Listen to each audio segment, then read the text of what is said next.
Hello friends, I am Antika and in this video I will be discussing about Oedogonium. This is a green algae and I will be discussing the general overview of Oedogonium, its thallus organization, method of cell division, its importance in research, its ecological and economic importance. And in the next part of the video, that is part 2 of Oedogonium, I will be discussing about the reproductive strategies of Oedogonium and its life cycle. Overview of Oedogonium. First we come to the taxonomic position where we see it Oedogonium belongs to division Chlorophyta, class Chlorophyceae.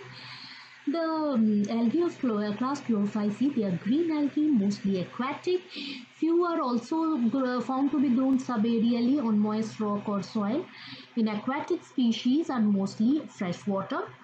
Though Ulvalis, Siphonalis, algae belonging to this order, they are also they are marine, but most of the Chlorophyceae, they are freshwater, and they have this or algae of Chlorophyceae, they have a wide range of thallus organization from single cell to colonial or filamentous, even siphonaceous. So in class Chlorophyceae, Oedogonium comes under order Oedogoniales. Now, order Oedogoniales, it contains all the freshwater algae that are all are filamentous and mostly unbranched, except Oedocladium and Bulbochytae. So this Oedogonium is unbranched, but Oedocladium and Bulbochytae, it is branched. But whether unbranched or branched, Oedogoniales order includes uniseriate filaments, which means that there is a single row of filament. Whether branched or unbranched, the filaments are always uniseriate. And the Oedogoniales, they have a very specialized structure like the capsule. Capsules, they have cap-like ring-like structures at the apical region of the cell. So these capsules are specialized structures present in Oedogoniales only. So in Oedogoniales, Oedogonium belong to family Oedogoniaceae, and Oedogoniaceae family includes Oedocladium, Bulbochytae and Oedogonium. And though Oedogonium and Bulbochytae, they are marine, but Oedocladium is terrestrial. And our Oedogonium, our algae of discussion, Oedogonium, was discovered by Hilsey and Hearn. Hilsey and Hearn discovered it. And what is its habitat? It is a freshwater algae, and it is mostly present in growing in the stagnant water. It usually grows in neutral to alkaline water, and it has also a wide tolerance for nutrient level. That is, it can grow in oligotrophic as well as eutrophic water. This property of tolerance to eutrophication has been used in wastewater treatment that we will be discussing in later slides, not here. And first, Oedogonium grows benthically, either attached to the substratum like any a submerged log of wood or rock, or even is found to be growing epiphytically on Spirogyra, like this type of algae. And also it grows epiphytically on angiospermic plants such as najas and all. So this is benthic in the earlier period of their life, but later when it matures, it becomes planktonic. That is, it it is no more benthic. It floats up as algal mat. So the common species of Udogonium are this: Udogonium cardacum, capillary, foevolatum, ciliatum, and the Indian species, they are mostly Udogonium elegans, Udogonium nodulosum, aquaticum, fragile, gracilis, tenuis, aster. So it is globally distributed, and it is found to be growing epiphytically in on the top of plants Trapanatans, Myriophyllum, Ceratophyllum, and Nigers. Now of this, we see that this Ceratophyllum, Myriophyllum, it is found to be growing submerged, but Trapanatans and Najas, they have leaves that that float on the surface. So Udogonium is found to be growing epiphytically both on the surface of submerged plant as well as growing on the surface of leaves of the plant that are well exposed to the upper surface of the water. The thallus structure. Now, Udogonium, it has a filamentous structure, which means that the cells are joined end to end. The cylindrical cells, they are arranged end to end, and the filament is unbranched, which means that only Udogonium, in Udogonialis, only Udogonium is unbranched. Otherwise, Bulbochytae and this Udocladium is branched, but Udogonium is filamentous, unbranched, and uniseriate. By uniseriate means that it has a single layer of single row of filament. That which means that it has a single row of cells, single filament. In multiseriate, like we see in Chara, there is more than one layer of cell. That is, but here in Udogonium we see they are uniseriate, that is single row of cell. In the filament, there is apical anterior posterior polarity, which means that the apical cell and the holdfast, they have they have difference both physiologically as well also physically. Morphologically, when we see that the apical cell is has a rounded or very acute apex, and the intermediate cells, they are cylindrical, but the rhizoidal cell is much elongated than the other cells. And rhizoidal cell is a chlorophyllous, which means that it does not have any chlorophyll, and this rhizoidal cell never divides. So we see that from the apical to the intermediate to the rhizoidal cell, they have different morphology as well as different function, because the apical cell, it does not divide. The intermediate cell divides, and the rhizoidal cell also doesn't divide. Rhizoidal cells, it has got finger-like projections or a disc-like structure at their very base. This disc-like structure or finger-like projection help in attaching the filament to the substrate. This finger-like projection, it is found in Oedogonium ciliata. C-I-L-I-C-A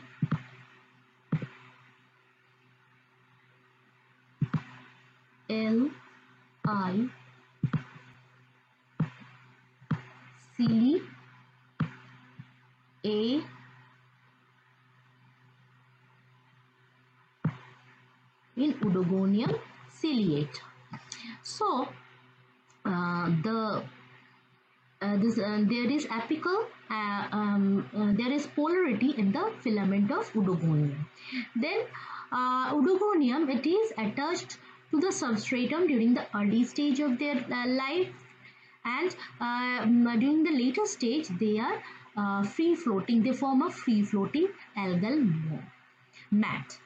The color of the filament is green, and they have this characteristic cap cell, which I'll be discussing in the next slide. So these are the cap cells. So this is a filament, and there are many cells, but the cells which has this this cap-like structure is called the cap cells. This cap-like structure. Here in the diagram we see this green colored structure. It is the reproductive organ of Oedogonium. Otherwise we see that all the cells, each of the cells, like here, each of the intermediate cells are cylindrical.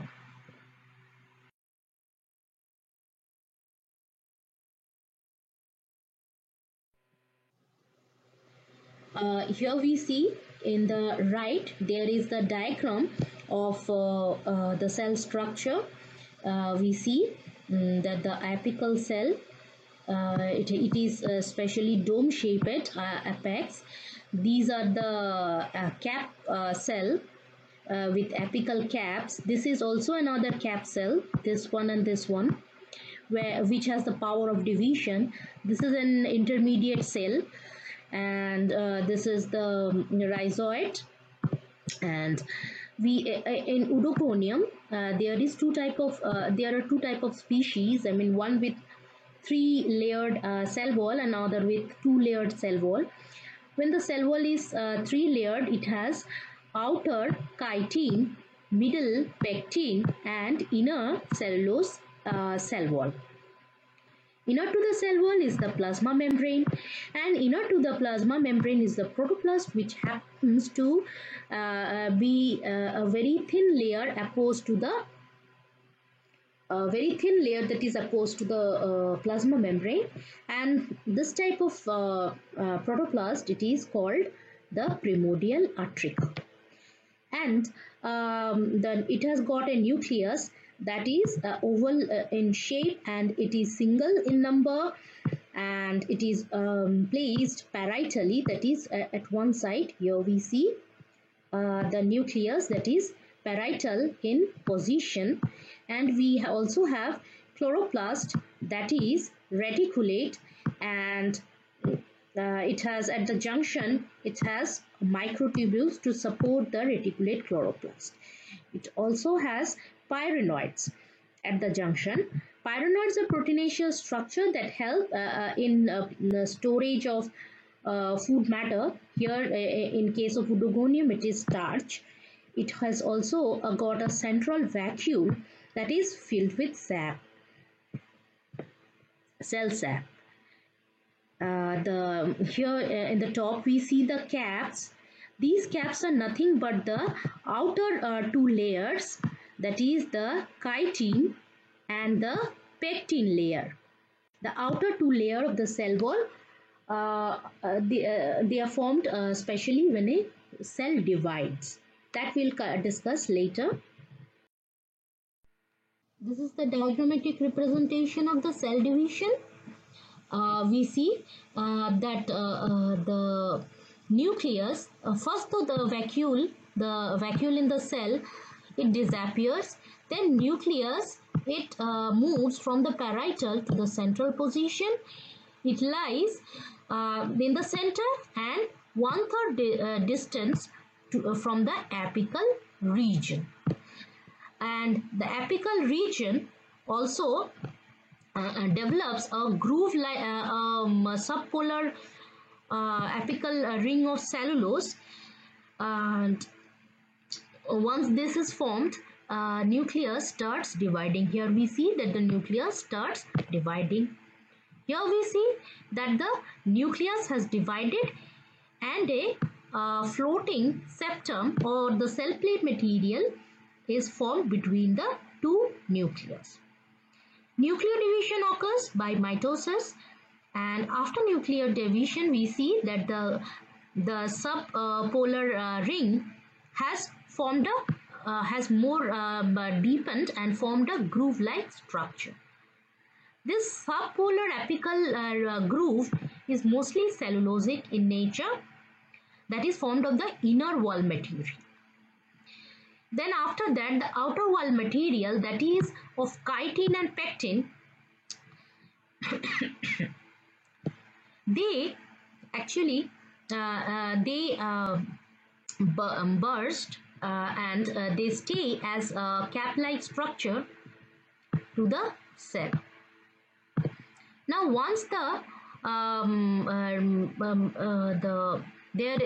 outer layer has burst, so due to the formation of this longitudinal groove, the inner cellulosic material, it has got more space to elongate. So the groove then elongates and at the same time the cell wall, the cell size also increases. Here we see that what formed the groove, they now completely stretches, and this increases the size of the cell also, and at the same time the septum it has moved upward and complete wall is laid. So after the complete wall has been laid, the upper the daughter cell and lower mother cell is formed. The upper daughter cell, it further increases in size, and the outer wall layer is outer wall layer of chitin and pectin is laid down, and the nucleus, which was earlier central in position, now returns to the parietal position, and the vacuoles reappear, and in this way cell division is completed. Now only this daughter cell is capable of further division, because those cells which has this cap, the cap cells, they have the power of division. This is, I have written down about the cell division step by step. You can pause the slide and read it, because I have mentioned it in the previous slide in the diagrammatic representation, so I am not going to read it out. You can pause it and read it.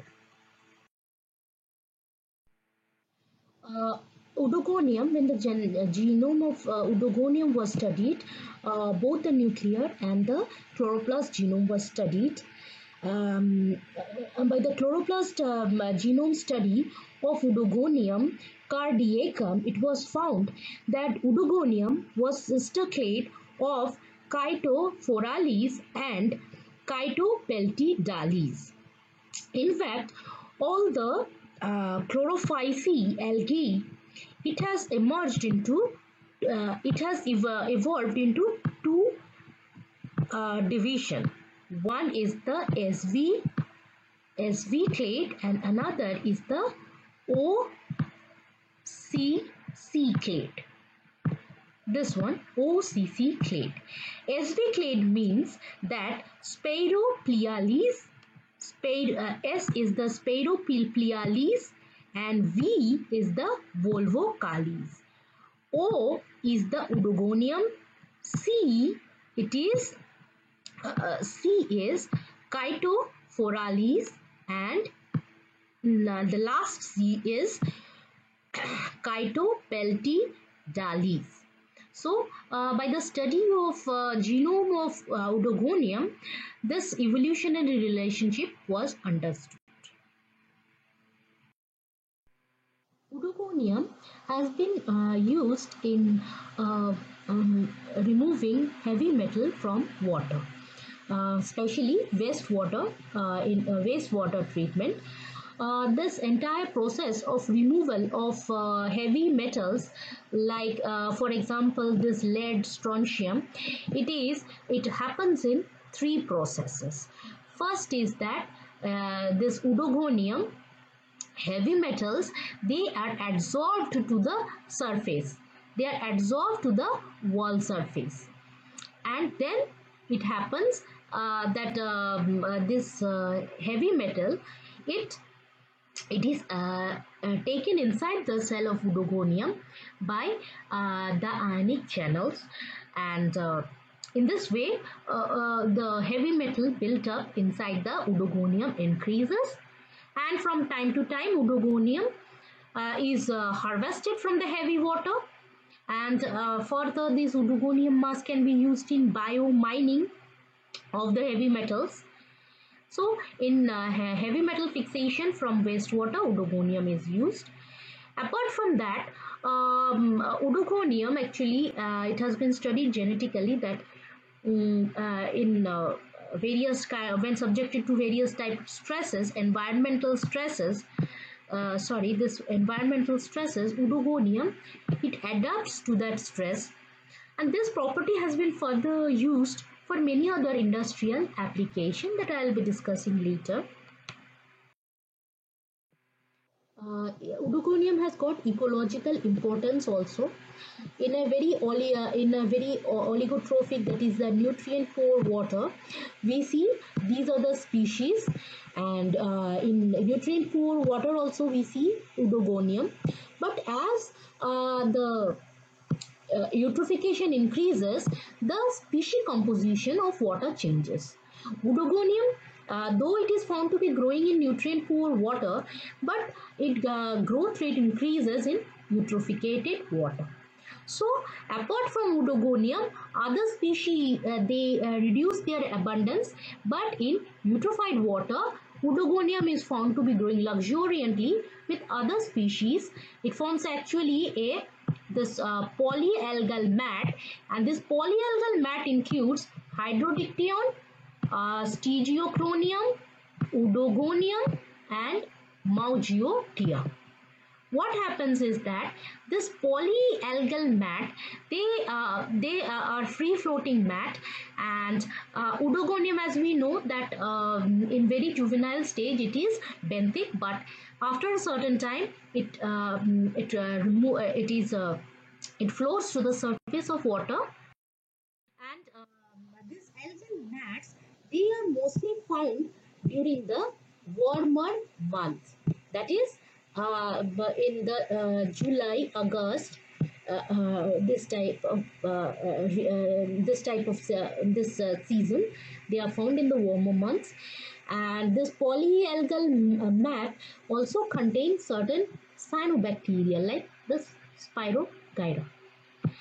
So this in the algal mat, actually the holdfast cells of Udogonium, it grips with itself or other algae and forms the framework of the mat.